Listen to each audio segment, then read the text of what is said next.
Good morning, ladies and gentlemen. My name is Carl Nathy with the University of Kentucky Office of Public Relations and Marketing. Welcome to this marvelous College of Pharmacy. And this is the largest academic pharmacy building, not just in the United States, but in the world. At least it was at the time of its opening. And I see Provost Tracy, who knows this building well, former Dean of the College of Pharmacy. See Dr. McNamara, thank you for having us, and all those here at the college for hosting us for this another milestone day in the history of the University of Kentucky. One of the great pleasures in the role that I have in public relations is I get to introduce on a number of occasions the 12th president of the University of Kentucky. He has made this an energized and exciting campus. It's a great place to work. Please give a warm welcome to our president, Dr. Eli Capilouto. Thank you, Carl. You want to take that? Okay. Good morning. Human history rests on the arc of discovery. Boundaries pushed and innovations levied by the human race frame our quality of life, promote our economic prosperity, and indeed lay the foundation of our society. Our capacity to align innovation with our endeavor to serve others is the ultimate judge of our success in research and discovery. While not always immediately apparent, the answers we seek and reach are guided by a scientific process and often translate into meaningful engagement with people known, but most often people we don't know. This is the highest level of selfless service. This morning, the University of Kentucky, growing in its primacy as a nationally recognized research university, is gratified and humbled to announce funding of the $19.8 million Clinical and Translational Science Award. This award will support our continued work in leading-edge discovery and our ability to move this creative scholarship into communities where tangible solutions to intractable problems can be found and fostered. Now, this took lots of mothers and fathers. Thanks to the work of multidisciplinary teams across 12 colleges at UK, clinicians and scientists in the College of Medicine and UK Healthcare, and our heroes in communities across the Commonwealth and throughout Appalachia, UK joins a venerated group of institutions that earned this award in the latest round. This includes institutions like Yale, Columbia, University of Pennsylvania, and UCLA. The CTSA is extremely competitive and places the University of Kentucky in elite company. We're one of only 21 institutions in the country that has earned this award, the CTSA, NCI designation, and what we celebrated just a few weeks ago, the renewal of the support for our Alzheimer's Disease Research Center. While this trifecta of competitive grants positions us to recruit the brightest scientific minds and host potentially transformational clinical trials, it is the impact on community that is the heart of the CTSA and indeed is our work for the University for Kentucky. As the CTSA hub for Central Appalachia, the University of Kentucky Center for Clinical and Translational Sciences focuses on addressing health disparities in the region and collaborates with universities and hospitals in Kentucky, Ohio, West Virginia, and Tennessee. This was a vision set long before I arrived at the University of Kentucky, when we set out to build a $1 billion hospital and new multidisciplinary research infrastructure and teams. And all those people who came before me, they weren't building for themselves or ourselves. Their intent was to answer the relevant questions of our day. our capacity to engage at the intersection of research disciplines, which we translate from the cellular level to community to the Commonwealth, will be emboldened by this highly competitive award. This level of transformation does not happen in a vacuum. Sustained success is never the result of one person. It takes a team approach to advance team science. So I would like to thank a few people in particular. Dr. Lee Todd and Dr. Michael Karpf for their vision to serve Kentucky by addressing the chronic illnesses and healthcare needs that plague our people. It will never be said that they were dreaming too little dreams.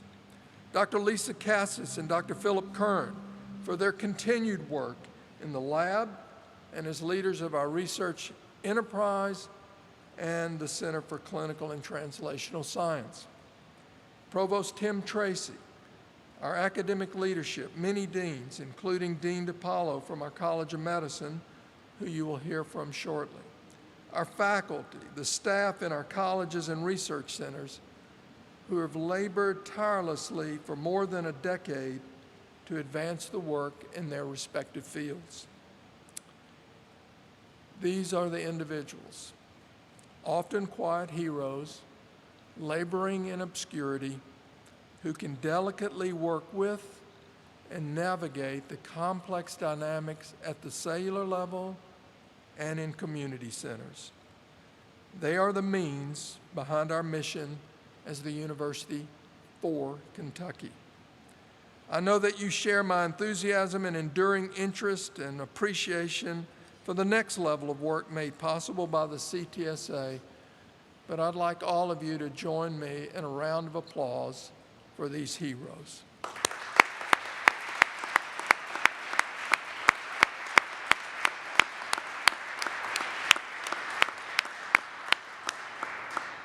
Now, there's another reason we got across the finish line today, and I'm going to introduce these individuals.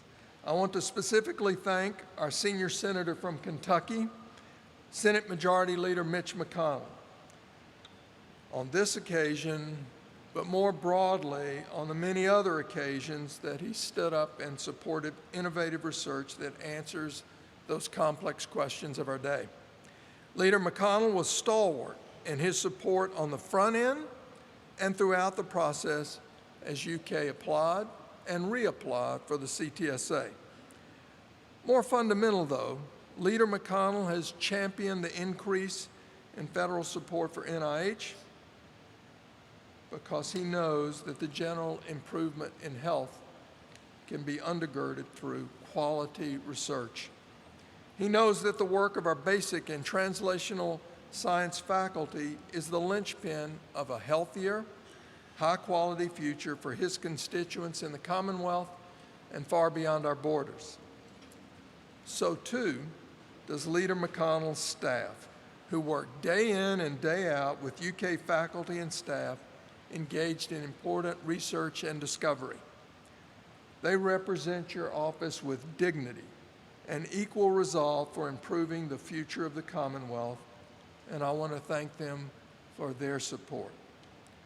Leader McConnell, thank you for your support of Kentucky's flagship land-grant and research university, an institution equally committed in resolve to serve Kentucky. Ladies and gentlemen, please welcome Kentucky's Senior Senator and U.S. Senate Majority Leader, the Honorable Senator Mitch McConnell.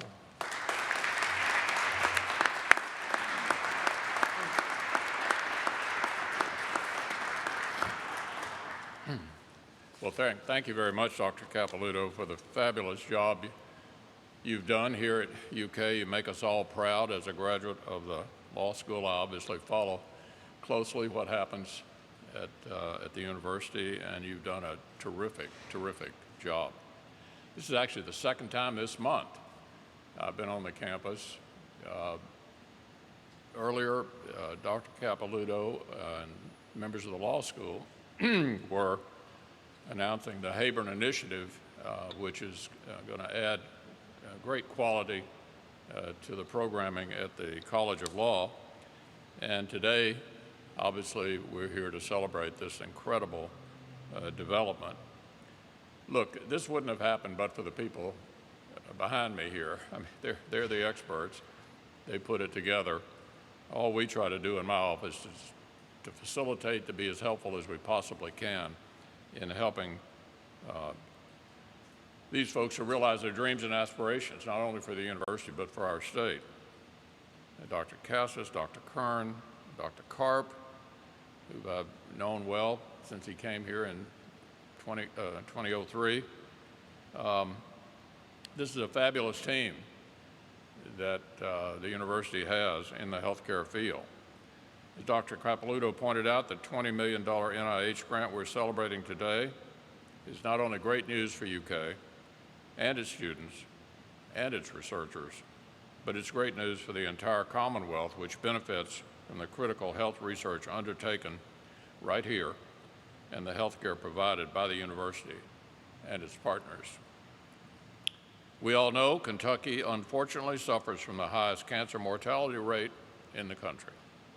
And Eastern Kentucky, in particular, suffers from high rates of cancer, heart disease, and diabetes. One of the many reasons I've been proud to support and help secure funding for a number of UK's health-related initiatives over the years is the university has made a top priority to deal with that issue in Eastern Kentucky.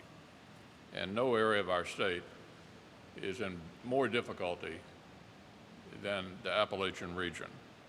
UK's focus on health challenges in this region often results in better healthcare access and healthcare outcomes for people in Eastern Kentucky. This new NIH funding is critical to UK's overall effort to help people in Eastern Kentucky, as it will allow the university to continue its important partnership with the Appalachian Translational Research Network, a consortium of universities and community partners committed to addressing the region's unique health challenges.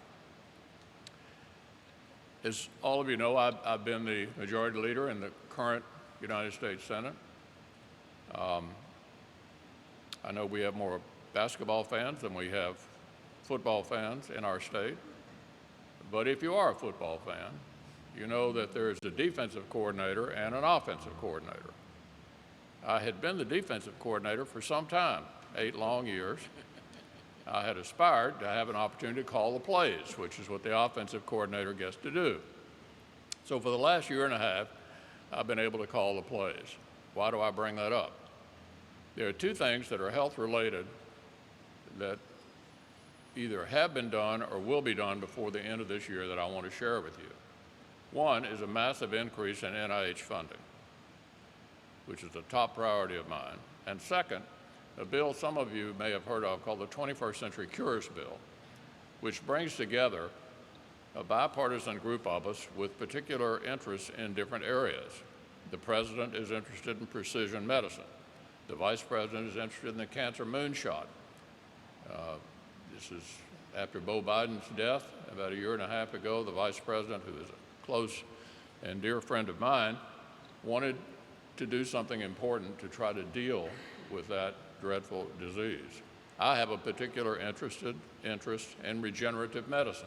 So we're all together on a bipartisan basis, and we're going to do something very significant called the 21st Century Cures Bill, and we're going to do it before the end of this year. So I wanted to mention that to you today as well. The 21st Century Cures Bill, I think, can make a difference for America, and maybe there'll be an opportunity for the University of Kentucky in the course of that as well. So congratulations again to UK. It's great to be on the campus again. I can't wait to hear what we'll be announcing next month. You guys are really on the move. I'm proud of it, everything you're doing. Thank you so much.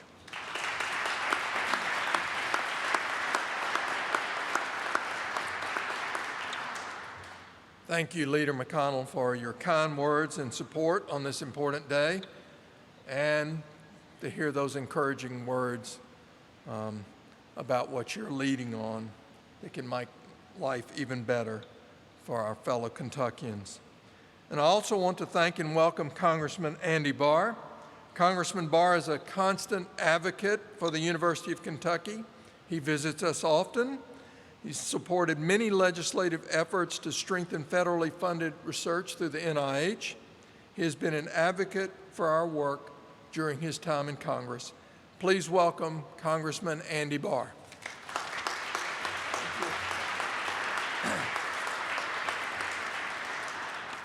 Thank you, Dr. Capilouto. Thank you for the invitation to be with you to celebrate this exciting announcement. It's really an honor to represent the University of Kentucky in the U.S. House of Representatives. And thank you mostly to the University of Kentucky researchers and medical staff and university officials who are so committed day in and day out to supporting advancements in critical research fields. I'd like to especially recognize Dr. Karpf for his leadership these many years at UK Healthcare, for his commitment to improving healthcare through your long career in medicine and research. And while his leadership will be missed, we note his announcement of his retirement. We congratulate him on his well-deserved retirement and his commitment to the University of Kentucky for these many years. Today, I'm thrilled to congratulate UK, also as a graduate of the University of Kentucky College of Law, on receiving a 2016 Clinical and Translational Science Award, $20 million, almost over 4 years. This really is a testament to UK's national leadership in training the next generation of clinical and translational researchers and engaging the community in collaborative efforts to improve public health. Since receiving its first CTSA grant in 2011, the University of Kentucky Center for Clinical and Translational Science has served as a regional hub to bring together clinicians, researchers, and communities across our Commonwealth and Central Appalachia to accelerate research and address health disparities in our region.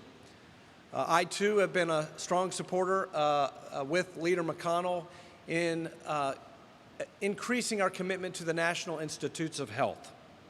And in addition to voting for the 21st Century Cures Act earlier this year that we're going to take up in the next few months in a bicameral way, I also signed a letter to the House Appropriations Committee requesting that the National Institutes of Health receive $34.5 billion, an increase in $2.5 billion from the FY16 enacted level. And there's a reason why I did that, and there's a reason why I support that. There's perhaps no other place in the federal budget where there is the potential for a return on investment of the magnitude that we see with NIH funding. And you can see that happening in action here at the University of Kentucky. Federal grants provided by the NIH, like CTSA, offer researchers a vital opportunity to perform collaborative, pioneering research that will ultimately cure some of the most deadly and serious diseases impacting human health. So the benefits of NIH research have tremendous reach, in addition to providing opportunities for employment right here in our district. I'm particularly excited that this CTSA grant can have application not only in those diseases that ravage our communities in Appalachia, like cancer, diabetes, heart disease, as Leader McConnell was pointing out, but also we know about the scourge of addiction in our communities, and I've taken a particular interest in this with our 6th Congressional District Drug Abuse Task Force, and we've had participation from the University of Kentucky to address the opioid epidemic. And as I was talking to Dean DiPaola, some of these MVP teams that will benefit from the infrastructure provided by this grant will go into researching best practices on how to help our citizens, our neighbors in Kentucky who are struggling with addiction. So again, this grant of $19.8 million will continue to support community-based collaborations in medical research to translate basic science discoveries into tangible medical advancement for our communities. Once again, congratulations to the University of Kentucky Center for Clinical and Translational Science on being a national leader in this area. Thank you very much.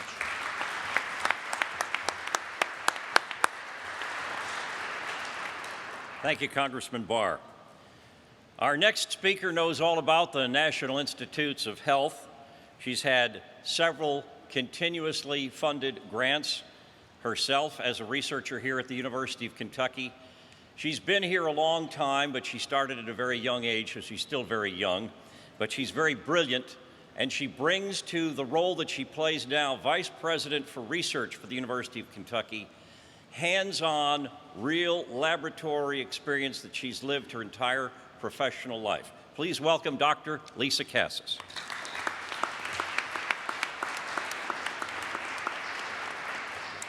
Thank you, Carl. Good morning.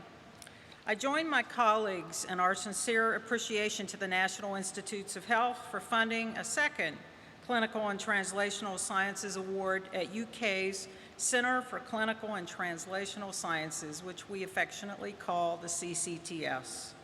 The UK strategic plan focuses on support of outstanding research that improves the lives of those in the Commonwealth.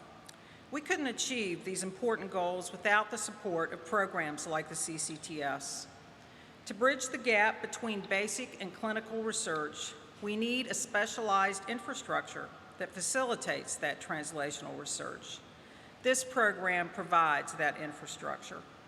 The grant is also vitally important to our new multidisciplinary research building, currently under construction right across the way, that will focus on health disparities facing Kentuckians. The design of the Health Disparities Research Building will facilitate synergy between researchers like me at the laboratory bench and those using applied and/or translational approaches to tackle these very complex problems. The CCTS also plays a very vital role in training the next generation of physician scientists and researchers who will make the scientific discoveries of the future. I'd like to especially thank the team, beginning with Dr. Kern, with the faculty, with the staff, the trainees, and the research subjects that participate in this program. I see them every day, and I know firsthand how dedicated they are to the program and how hard they worked on this funding. Finally, to add a personal perspective, the CCTS was instrumental in my own ability as a researcher to transition from basic to translational studies that focus on obesity-induced cardiovascular diseases. It was the inclusion of these translational approaches into the study design that enabled me to successfully compete for funding in my own studies, but more importantly, to make a difference in my research in humans and their health. We look forward to the positive impact of this important program as it continues to grow and flourish at UK. Thank you.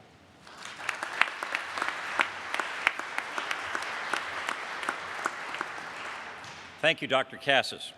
Leader McConnell used a football analogy a moment ago when he talked about offensive coordinator and defensive coordinator. I'm going to use one, and that is recruiting. You'll often hear a football coach or an athletics director talk about that recruiting is the lifeblood of any sports program at a university. Well, drawing on the football analogy, we did a little bit of recruiting from Rutgers University in New Jersey earlier this year. A person who, for many years, headed up their own NCI-designated cancer center and participated holding other leadership positions for Rutgers University Healthcare. Now we're proud to call him our Dean of the University of Kentucky College of Medicine. Please welcome Dr. Robert DiPaola.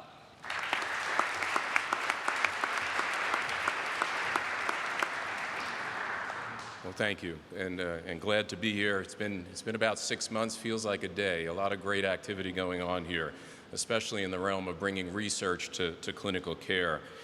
We are particularly proud of Dr. Kern and all the researchers and staff involved in getting this award, and excited very much about the recent Clinical and Translational Science Award, allowing us to continue the amazing efforts to help foster team science with translation of research discovery into improved patient care at the patient level and in the community.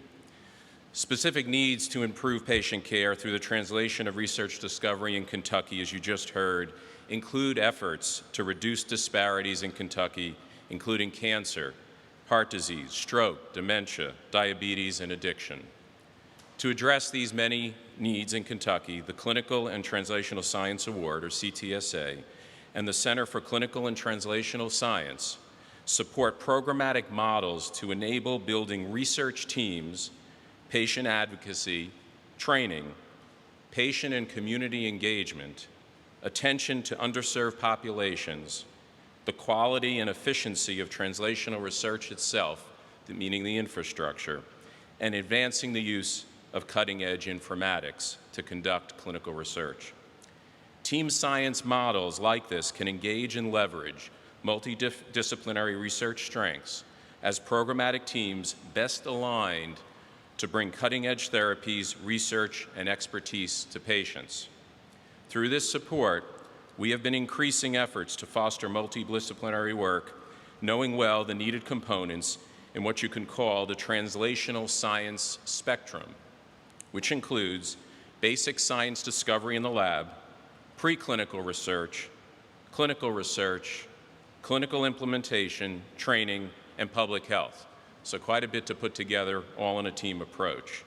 In fact, as one example to further facilitate these interactions within our Center for Clinical and Translational Science, with a clear strategic vision of transdisciplinary and translational engagement, we have launched a College of Medicine and university-wide program with the Center for Clinical and Translational Science and the Vice President for Research that you just heard from, to bring multiple additional clinical and research disciplines together even more rapidly as additional multidisciplinary teams to value and bring together the value of scientific discoveries and develop new clinical trials, bringing those discoveries to patients, or what we were calling, and you heard before, a multidisciplinary value program, or MVP program, which will not only bring clinical trials to patients, but will also be more competitive for those increased NIH funding dollars for future grant submissions. In fact, just this past month, we launched 6 new teams of researchers and physicians forming new clinical trials based on unique science here at UK by combining all aspects of the translational research spectrum and addressing many of the disparities for Kentucky, really creating new cutting-edge options for patients in need even today. And we plan to launch 5 more teams early this next year, as well as other translational research initiatives such as, and you heard it before, in the 21st Century's Cure Bill, precision medicine, in which we will advance genomic diagnostics or genetic analysis to tailor patient care treatment decisions as an effort for translational or advanced diagnostics to patient care. This brisk and bold acceleration of our translational research efforts will be facilitated by our Clinical and Translational Science Award, leading us to more rapidly bring science and discovery to patients in our community, as you heard, as a university for Kentucky. Thank you.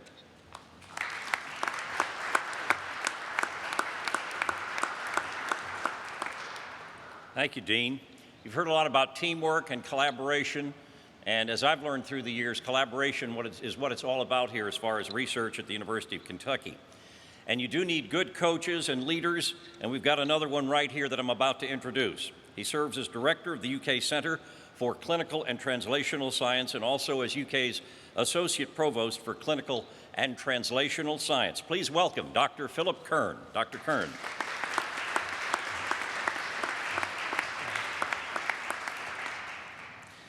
Good morning, everyone, and thank you for joining us this morning.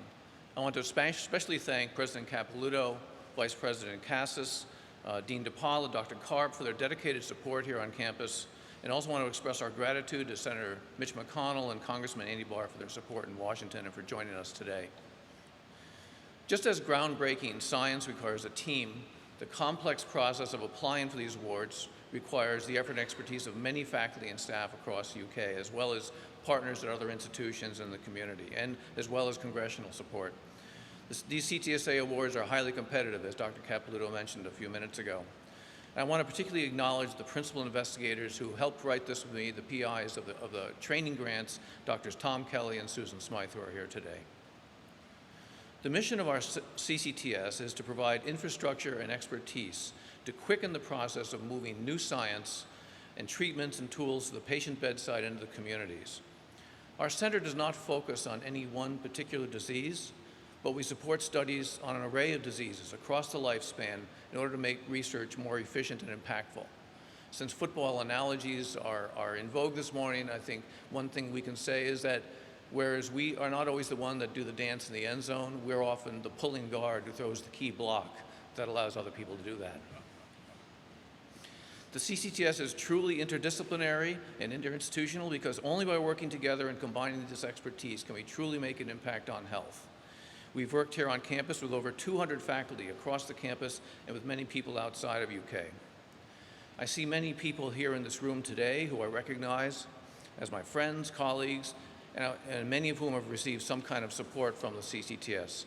I wonder if I could see a show of hands from all of you who have been impacted by the CCTS.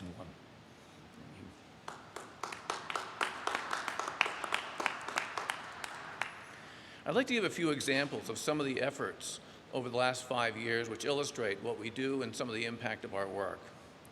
First, we provide critical research infrastructure and funding for new ideas. We've implemented a pilot funding program to support new, innovative research. And over the years, we've provided $4 million in awards, which has yielded $38.5 million in competitive extramural research funding at UK, a return of investment of over 8 to 1. These grants address a range of health issues from new treatments for Parkinson's disease to increasing lung cancer screening in Appalachia to understanding and treating rare diseases. We invest in early-stage innovative team science. To catalyze team science, we funded 100 multidisciplinary team science projects and recently partnered, as Dr. DiPaola just mentioned, with the College of Medicine and the Vice President's Office on a new MVP, Multidisciplinary Value Program, which boosts team science in clinical trials at UK. We provide critical support to investigators. One example of this critical support is the Drug Discovery and Development Corps through the UK Centre of Pharmaceutical Research and Innovation. This has led to an exclusive natural products repository composed of compounds from unique environments within Appalachian Kentucky, including active and abandoned coal mines, thermal vents, and deep well drilling. Compounds from this incredible collection of sites are being tested for their potential as new drugs. We train the next generation of clinical and translational researchers. To date, 15 junior faculty have received research funding and training through our KL2 Career Development Program. 9 have earned independent research awards and 6 are current awardees. We also have 16 students in doctoral clinical and translational science programs. One example of the far-reaching impact of our training programs are the experiences of 2 junior faculty in our Career Development Program who not only earned independent funding, but also developed a unique interdisciplinary collaboration. One is an ENT surgeon raised in Appalachia, and his research examined hearing loss among Appalachian newborns. The other is a licensed social worker, and her research involved the assessment of disruptive behavior in children. Through their joint partnership in our career development program, these scholars recognized that disruptive behavior and hearing loss are actually linked, and they forged a new collaboration using the behavioral assessment tools with hearing-impaired children in Appalachia to move this field forward. Together, this illustrates the power of our training programs, not only to help the careers of investigators, of junior scientists, but also to stimulate novel collaborative team science. Another important accomplishment is the significant advancement of biomedical informatics at UK as well as at partnering institutions in Appalachia. Informatics is essential to drive modern big data efforts and using health data to make discoveries and improve care. We developed a cutting-edge, robust research data warehouse of clinical data from UK and state partners, recruited an expert biomedical informatics team, and facilitated the development of this new Institute for Biomedical Informatics. Our UK CTSA is the Central Appalachian CTSA, and we have worked hard to engage the community in all aspects of our research. Our work extends far beyond campus through our many partnerships with communities, especially in Eastern Kentucky, but also in neighboring Ohio and West Virginia. Our one outstanding program is the Community Leadership Institute of Kentucky, or CLIC. The CLIC program provides rigorous research training and project funding for Eastern Kentucky community leaders. And these key individuals then serve as leaders and liaisons with the broader community and ensure a stable partnership. Thus far, we have provided training and funding to 14 community leaders and organizations, and you'll hear from one of our incredible CLIC graduates in just a few moments. As we look to our work in the next 4 years, we will build upon this infrastructure, continue to stimulate innovative team science across a broad spectrum of disciplines with an eye to the important health needs of the community. In particular, we look forward to being part of the national CTSA consortium in partnership with many other outstanding institutions to represent Central Appalachia in the quest to help solve the many health problems faced by our nation. I now have the distinct honor of introducing Brittany Martin, who at the age of 25 is doing incredible work to address diabetes in 5 counties in Appalachia.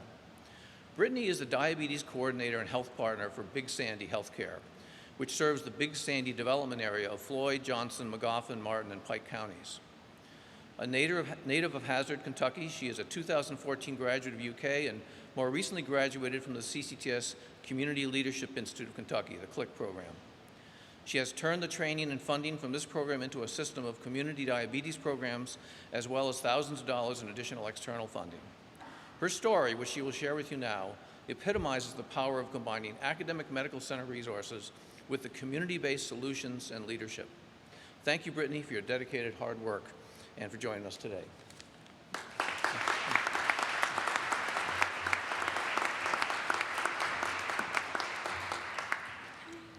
Thank you, Dr. Kern, and good morning. Like you said, my name is Brittany Martin, and I'm from southeastern Kentucky, which I've heard Appalachia and diabetes all throughout the speakers this morning, so that's the epitome of our project and our goal. Our project, the Community Screening and Outreach Program in the Big Sandy Area Development District, is heavily supported by the CCTS, first in a seed grant and then in the CLIC Community Leadership Institute of Kentucky. As Dr. Kern said, I graduated from the University of Kentucky in 2014 with 2 degrees, one in biology and one in sociology. And after finishing my degrees, I was inspired to go back to the community that has given so much to me and give back to them in ways of prevention and management in diabetes to improve overall health outcomes in the community. And as we all know, rates of diabetes in Appalachian counties are extremely rampant. According to the 2015 Kentucky Diabetes State Report, the Big Sandy area particularly has a disease rate of 15.2% compared to other Appalachian counties at 13.6%. Then further, the state average is 10.6%, so we're almost 5% higher just in diabetes alone in the Big Sandy area. Growing up in Hazard, I saw the impact of this disease not only in the community but in my family. It wasn't more so talking to my elders whether you would develop diabetes or a chronic condition or not. It was a matter of when you would develop it. This is what started my interest in diabetes work and starting to be an advocate for prevention and management in the community. Chronic conditions are preventable, treatable, and manageable, so we try to focus more so on prevention and management to catch both ends of the spectrum. And I returned to Eastern Kentucky. I'm not sure if you guys are familiar with the AmeriCorps Vista program, but I was a volunteer in Service to America for a year, and that is how I became the Diabetes Coalition Coordinator at Big Sandy Healthcare. So now the Big Sandy Diabetes Coalition is a 5-county partnership, which began as the Tri-County Diabetes Partnership. It was started by UK's very own Dr. Gil Friedel, which is famously known for if the problem is in the community, then so is the solution. So this is the philosophy that I think the CCTS and the CLIC program enables and embodies, providing UK resources to bolster local community-initiated responses to challenging and chronic health issues. And the Big Sandy Diabetes Coalition, like mentioned, we first received a seed grant, which we piloted in Pikeville, Kentucky, at Myers Tower. It's a low-income senior citizens facility. And then we expanded with the CLIC grant and leveraged other resources to continue throughout the Big Sandy County area. Through these grants and their training, more importantly, I received through the CLIC grant, it was absolutely critical in supporting the pilot project that I mentioned at Myers Tower. The program at hand, Community Coordinated Screening and Outreach in the Big Sandy Area Development District, aims to determine whether regularly scheduled community screenings, follow-up initiatives, and utilization of community resources can help identify previously undiagnosed likely cases of diabetes and, more importantly, prediabetes on the prevention side, measurably improve health, and reduce the emotional and economic burden of diabetes, because we all know it's a costly disease of complications. We organize health fairs first in Pike County and Martin County, and I'm not sure if you guys have heard of Inez, but then we expanded to Johnson, Magoffin, and Floyd counties. In the course of about a year, I've personally screened about 800 people in our communities for diabetes. We've had around a 25% rate of diabetes within the area. We have to educate a lot of the undiagnosed cases and bring them about local resources.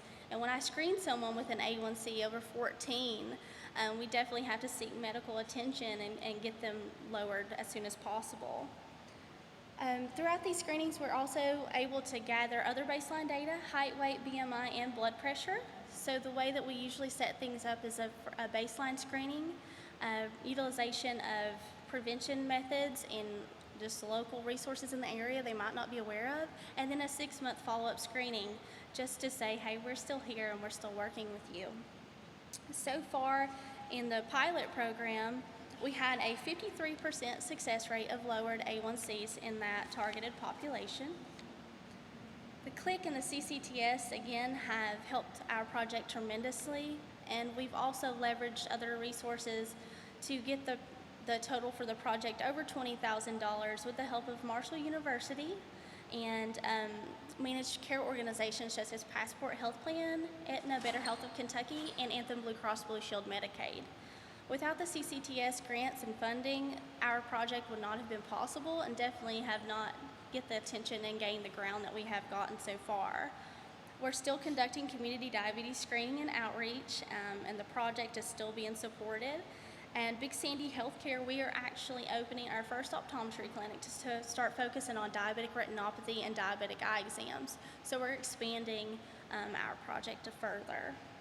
The health challenges that we face in Kentucky, and especially in Appalachia, are incredibly complex and serious. So collaborations with the CCTS and between community-based organizations like the Diabetes Coalition, it's very important for the health of the community. Bringing cutting-edge science and local expertise can truly make a difference in the lives and people of families of Appalachia.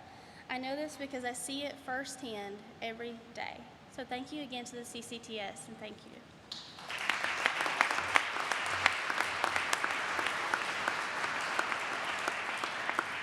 Thank you, Brittany. Well done. And now, ladies and gentlemen, I'm going to introduce a person who for the last 13 years has been our Executive Vice President for Health Affairs.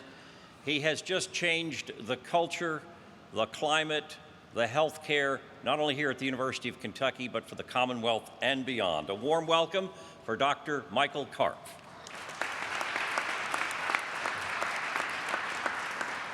Thank you.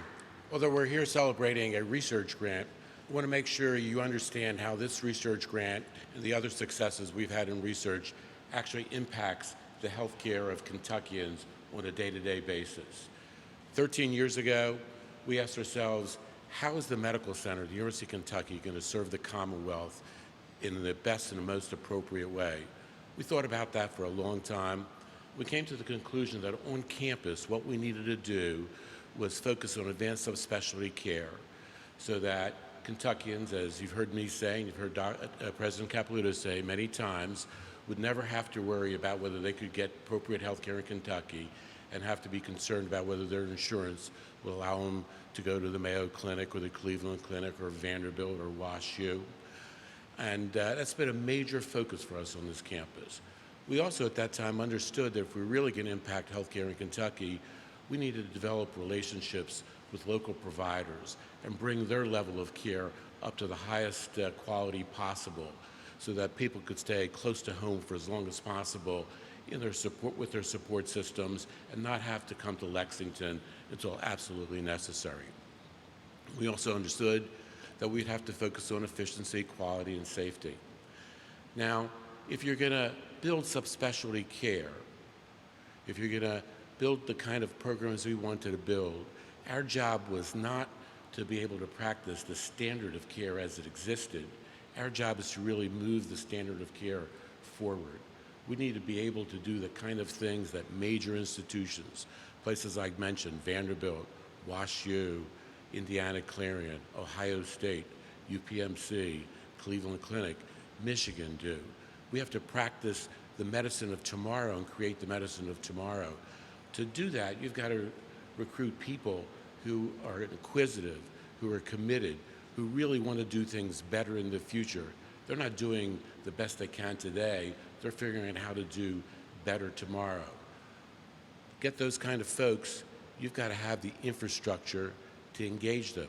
You've got to be able to commit to research programs that will allow them to fulfill their mission of moving medicine forward. To serve our communities better, you've got to come up with innovative approaches on how to provide health care out in the community. You've heard Brittany talk about how we've done that in diabetes. So if you're going to recruit those kind of people that are going to move healthcare forward on our campus, move healthcare forward in the community, they need that research infrastructure to support them, to fulfill their inquisitiveness, to fulfill their challenge to do things better.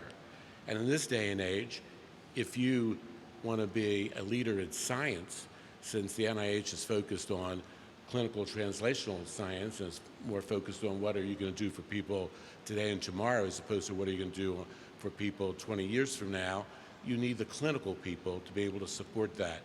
So this grant, just like our designation in cancer, just like our aging center, brings together the synergy of science and clinical care, takes us to a different level, truly makes us a major academic, research-intensive referral center that every day impacts not the care of patients in Lexington and the Bluegrass, but throughout Kentucky and beyond.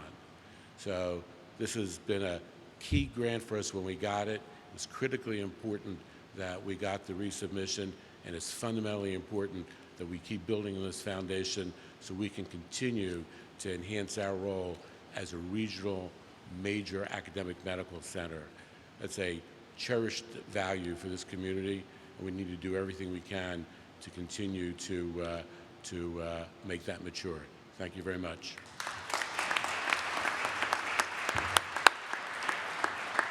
Thank you, Dr. Karpf. We have some people on some pretty tight schedules. Some of our folks up here, we're not going to have time for group questions.